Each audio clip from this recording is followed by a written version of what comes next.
Ekitabo kya Zaaburi eshura ya 81.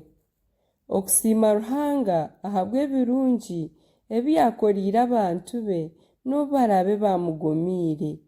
Aha mukuru w'abeshongozi ah'iraka ery'ekigitiiti. Zaaburi ya Asafu. Mweshongorere Ruhanga amaani gaitu n'iraka rihango. Muteerere Ruhanga wa Yakobo akaari k'okushemererwa. Mwimusye ekyeshongoro, muteere ebitaasa n'enanga nungi n'endingiri. Muteere amakondere okwezi kubonekire, kandi mugateere kukuzire ah'izooba ryaitu ry'obugyenyi rukuru. Ahakuba n'ekiragiro ahabw'Abisiraeli ekyaragiirwe Ruhanga wa Yakobo, akakitaho kuba ekyokureeberaho omu ba Yozefu obu yaraba omu nsi ya Misiri eyi naahuririire orurimi oruntarikumanya.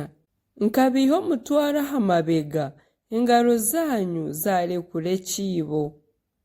Kumwatakire muri omu busaasi n'abakiza, nabagarukamu ndi omu mwanya gw'enkuba ogutarikumanywa, nabagyereza aha maizi ga Meriba, Sera.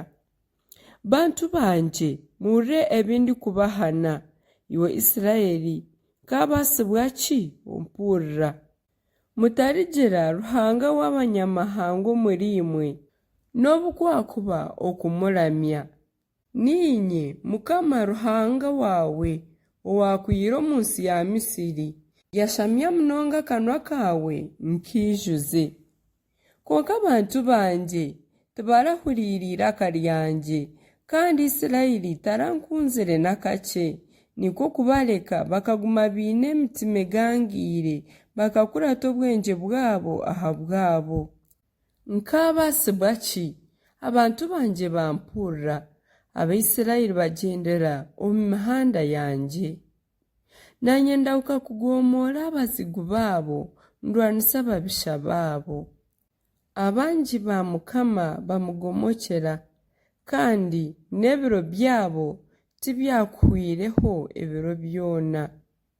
Nkabagaburiire engano nungi munonga, mbigusa obwoki oburikuruga omu rukiri.